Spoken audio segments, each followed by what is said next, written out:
یہ سچویشن ہے، اور جو 5-6 نکات ایران کے ہیں اور جو 15 نکات ڈونلڈ ٹرمپ کی طرف سے آئے ہیں وہ ٹوٹلی اپوزٹ ہیں. مطلب اس میں کوئی ایسے ہمیں کوئی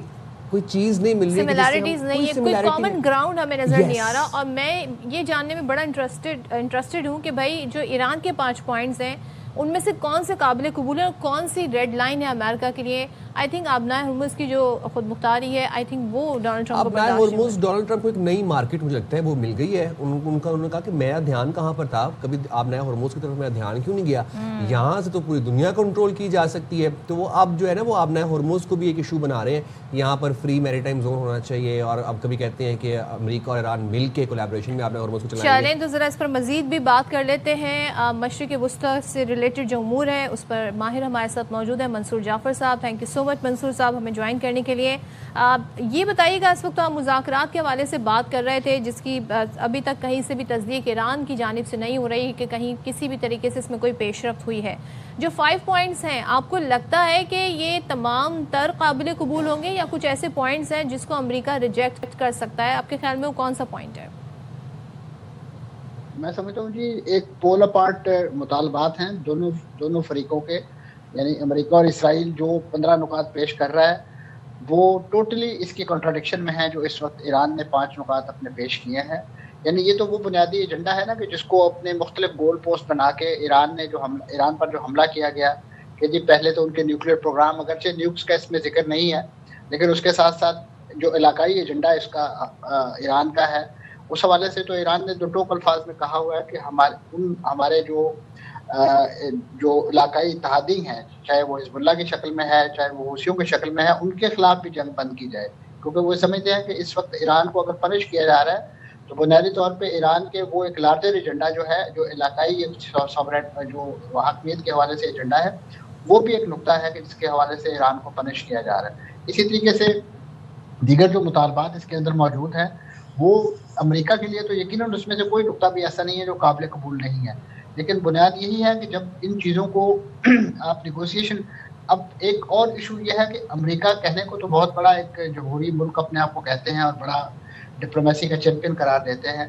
اور ایک یونیپولر ورلڈ کا چیمپئن ہونے کا بھی دعویٰ کرتے ہیں، لیکن ان کی قیادت اور خاص طور پر ڈونلڈ ٹرمپ کی سربراہی میں انہیں اس قدر بھی ڈپلومیٹک نارمز کا خیال نہیں ہے کہ مذاکرات کے لیے جب کوئی بات کی جاتی ہے، کوئی ایجنڈا فلوٹ کیا جاتا ہے تو اس کو میڈیا میں فلوٹ نہیں کیا جاتا، اسے ان کوارٹرز کے اندر فلوٹ کیا جاتا ہے کہ جنہوں نے اس پر ریسپانس کرنا ہوتا ہے. آپ میڈیا میں اس نوعیت کا پروپیگنڈا کر کے اس کے نکات فلوٹ کر کے ایک ایسی ڈبیٹ اینڈ ڈسکشن انیشیٹ کر دیتے ہیں کہ جس میں جو اصل مقاصد ہے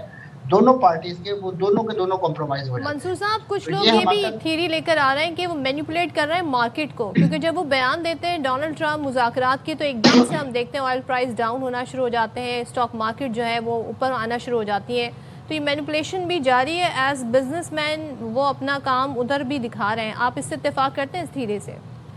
جی میں اس سے 100% اتفاق کرتا ہوں، کیونکہ جس شخصیت کا نام ڈونلڈ ٹرمپ ہے وہ ایک ڈیل میکر ہے، اور اگر مجھے اجازت دے تو وہ اس وقت ایک ایسے 3rd کلاس سٹہ باز کی گیم کر رہے ہیں کہ جس کے ذریعے انہوں نے امریکہ کی جو پوری جو ایک لحاظ سے ساکھ ہے ملٹری، سیاسی اور سفارتی، اس کو بھی اس اپنی سٹہ بازی کی نظر کر دیا ہے. تو ایسی صورت میں آپ سمجھ سکتے ہیں کہ آپ وقتی طور پہ تو ٹھیک ہے اپنے عوام کو دھوکہ دے دیں گے کہ جی ہم نے اسٹاک اوپر نیچے کر دی ہے، اور اسٹاک جس انداز سے اوپر نیچے ہوتی ہے، ہمارے پاکستان میں بھی اس کا بڑا شور شرابہ کیا جاتا ہے، مختلف سیاسی حکومتیں بڑا اس کا کریڈٹ لیتی ہیں کہ جی ہمارے دور میں اسٹاک کتنے. تو اسٹاک مارکیٹ جو ایک فلوئڈ قسم کا بزنس ہے نا، وہ کوئی ایسا سالڈ بزنس نہیں ہے کہ جس سے آپ ملک کی معیشت یا اس کو کنٹرول کرتے ہیں. وہ ایک انڈیکیٹر تو ہو سکتا ہے وقتی طور پہ. تو اس وقت جو ڈونلڈ ٹرمپ کا میں سمجھتا ہوں مطمع نظر ہے وہ ان کا جو اپ کمنگ الیکشن ہے اس پر وہ اپنی توجہ فوکس کر کے، کیونکہ اس وقت ان کا جو اپروول ریٹ ہے وہ 30% کے قریب آ گیا، 30% تک آ گیا ہے. اور کل جو انہوں نے اپنا خطاب کیا ہے اپنے اسی نوعیت کے کنیکشن کمپین کے ساتھ، فنڈ ریزنگ کمپین کے ساتھ، تو اس میں بڑے سخت سوالات انہیں سننے اور دیکھنے کو ملے ہیں. ایسی صورت میں ان کا جو اس وقت جو تھرسٹ ہے وہ اپنی داخلی پالیٹکس زیادہ ہوگی ہے. امریکہ ایران کے حوالے سے جتنے بھی ان کے گول پوسٹ ہیں وہ تو یک کے بعد دیگرے جو ہے آپ نے دیکھا کہ وہ خود ہی ان کو ڈینائی کرتے رہے، بلاسٹ کرتے رہے. اب ان کے پاس کوئی ایسا وننگ ٹرافی نہیں ہے مسکری طور پہ بھی، سیاسی طور پہ بھی، سفارتی طور پہ، کہ جو وہ اپنی اس نام نہاد ماگا بیس کو پریزنٹ کر سکے کہ جی یہ میں کارروائی کر کے آیا ہوں جس کے نتیجے میں نے آپ کے اربوں ڈالر جو ہے ٹیکس پیئر منی کو ایک لحاظ سے سمندر میں ڈبوئے ہیں.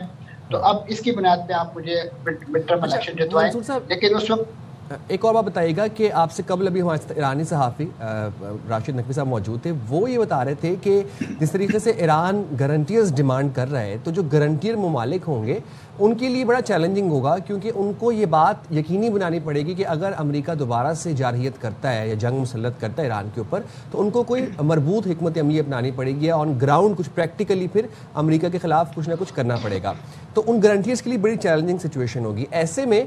پاکستان ایک کی میڈیٹر کا رول ادا کر رہا ہے اور ہم دیکھ رہے ہیں پاکستان کی سفارتی کوششیں رنگ لے کر آ رہی ہیں. Considering Iran and Americas piece plan جو کہ پولز اپارٹ ہیں, نارتھ اینڈ ساؤتھ ہیں, آپ کو لگتا ہے پاکستان کے لیے میڈیشن چیلنجنگ ہوگی؟ یہ میڈیشن تو ہمیشہ چیلنجنگ ہوتی ہے, کیونکہ اس میں جو فریقین, جو مخالف فریقین ہیں, ان کے موقف کو آپ ایک لحاظ سے فیسیلیٹیٹ کر رہے ہوتے ہیں اور اس کو آگے لے کے چل رہے ہوتے ہیں. جہاں تک گارنٹر کا تعلق ہے تو میں سمجھتا ہوں پاکستان ایک سہولت کار ضرور ہے, فیسیلیٹیٹر ضرور ہے. گارنٹر کا رول پاکستان کے پاس میں سمجھتا ہوں وہ شاید اس کی کیپیسٹی سے زیادہ ہوگا. اس صورت میں اگر وہ گارنٹر بن سکتا ہے تو آپ دیکھیں کہ اس وقت ایران نے جن ملکوں, ہمسایہ ملکوں پہ حملہ کیا ہے وہ کس بنا پہ کیا ہے؟ اس بنا پہ یہ کیا ہے کہ وہاں امریکن بیسز تھی اور امریکن انٹرسٹ تھے, جس کو ایران نے جنگ سے پہلے ہی اپنا جائز ہدف قرار دے کے اعلان کر رکھا تھا کہ ہم انہیں نشانہ بنائیں گے. تو اس وقت ان گارنٹر, یہ جو ممالک ہیں ہمسایہ ممالک, ان کو اپنا جو اپنا سیکورٹی پیراڈائم ہے, جس چیز کو وہ اپنے لیے بڑا سیکورٹی نیٹ گارنٹر سمجھتے تھے امریکہ کو اور اس کے سیٹ اپ کو, وہ زمین پر آ گرا ہے. اب ان ملکوں کو چاہیے کہ وہ اس وقت اپنا جو ایک سیکورٹی پیراڈائم ہے اس کو ری وزٹ کریں, اس کو ری شفٹ کریں, اور اس کے نتیجے میں اس وقت یہ ممالک گارنٹر بنے کہ ہم نے اگر اس خطے میں پیس کرنا ہے تو ہمیں ایران کے ساتھ جو ہے وہ ایک صلح جوئی اور ایک برادرانہ سیٹ اپ جو ہے وہ بنانا ہے. کیونکہ انہی کے ایما پر, انہی کو بچانے کے لیے اس وقت امریکہ اور اسرائیل جو ہے وہ ایڑی چیٹی کا زور لگا رہے ہیں, اگرچہ ان میں ان ملیشی ممالک کے عوام سے کوئی دلچسپی نہیں ہے, یہاں کے وسائل سے دلچسپی ہے. جیسے آپ لوگوں نے ذکر کیا کہ ڈونلڈ ٹرمپ صاحب کو اب آبنہ ہرمز بھی نظر آ رہی ہے, اور اس کے ساتھ یقیناً جو تیل کی دولت سے مالا مال پورا خطہ ہے, اگر انہیں وینزویلا پہ ان کی رال ٹپک سکتی ہے تو مڈل ایسٹ تو اس سے بڑا ریزروائر ہے آئل کا اور گیس کا اور اس نوعیت کا, تو یقیناً اس پر بھی وہ نظر سے ہاتھ صاف کرنے کے لیے آئندہ کے لیے پروسیڈ کر سکتے ہیں. تو لہذا ضرورت اس امر کیا کہ خطے کے ممالک خود گارنٹر بنے اپنے اس پیس کا, اپنے یہاں پہ استحکام کا اور معاشی ترقی کا, کیونکہ انہیں اس وقت کسی دوسرے کا قادہ اور بندوق استعمال کر کے کبھی بھی سیکورٹی نہیں. آپ نے بالکل صحیح کیا, خطے کے ممالک, کیونکہ تنہا کوئی ملک ڈونلڈ ٹرمپ جیسی شخصیت کی گارنٹی کیسے لے سکتا ہے؟ بدلتے بیانات, ہر گھنٹے بعد ان کا کچھ بیان ہوتا ہے, کبھی وہ جنگ جیت رہے ہوتے ہیں, کبھی وہ ایران کی ہی تعریفیں کر رہے ہوتے ہیں, کبھی کہتے ہیں جی جنگ لمبی چلے گی, کبھی کہتے ہیں رجیم چینج ہو گئی کیونکہ چہرے چینج ہو گئے, جبکہ رجیم وہاں پر چینج نہیں ہوئی, سسٹم وہاں پر چینج نہیں ہوا. لیکن ڈونلڈ ٹرمپ کی واقعی اگر امریکہ کی کوئی گارنٹی لینا چاہتا ہے تو پھر خطے کے ممالک کو ایک بلاک سا بنانا پڑے گا, 2 3 4 ممالک کو مل کر یہ گارنٹی مانگنی پڑے گی ڈونلڈ ٹرمپ سے, تبھی جا کر یہ معاملہ آگے بڑھے گا. لیکن اس سارے سینیریو میں ویئر از اسرائیل؟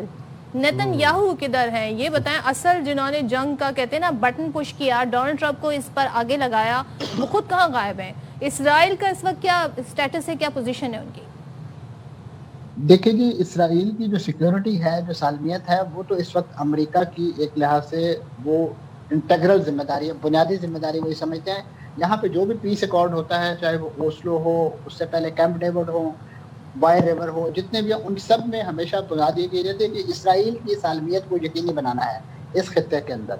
تو وہ تو ان کا ایک پرائم کنسرن ہے, اور اسی کو, اور اس وقت ڈونلڈ ٹرمپ صاحب نے جو اس جنگ کا جو چھیتر سجایا ہے اس کا الزام تو انہوں نے اپنے وزیر جنگ پر بھی رکھ دیا تھا کہ یہ ان کے کہنے پہ میں نے ان سے مشورہ کیا تو انہوں نے مجھے پش کیا کہ جنگ شروع کر دیں. اب ایسے میں نیتن یاہو صاحب خود اپنے ہی لوگوں کو بھی پھنسانے کے چکر میں ہیں, اور اس کے ساتھ ساتھ نیتن یاہو جو ڈونلڈ ٹرمپ صاحب ہیں وہ اپنے ہی وزیروں کو پھنسانے کے چکر میں, اور نیتن یاہو اپنے طور پہ بالکل اسی صورتحال سے دوچار ہیں جو اس وقت ڈونلڈ ٹرمپ صاحب کی امریکہ کے اندر ہے, کیونکہ انہیں بھی اکتوبر کا الیکشن دکھائی دے رہا ہے, اور جس میں کامیابی کے لیے ان کے پاس کوئی ایسی ملٹری ٹرافی نہیں ہے, کوئی ایسا عسکری کام نہیں ہے, کوئی ایسی چیز نہیں ہے کہ جو وہ اپنے عوام کو دکھا سکیں. یہی وجہ ہے کہ آپ نے دیکھا یہ دونوں اس وقت مل کے, یعنی امریکی صدر اس وقت اسرائیل کی داخلی جوڈیشلی داخلی معاملات میں اس قدر دخیل ہے کہ وہ ان کے صدر کو خط لکھتے ہیں, دھمکی دیتے ہیں کہ آپ نیتن یاہو کو معاف کر دیجیے کرپشن کے مقدمے سے, تاکہ وہ سیاسی طور پر ان کو ایک نئی زندگی مل سکے. اور یہی وجہ ہے کہ یہ دونوں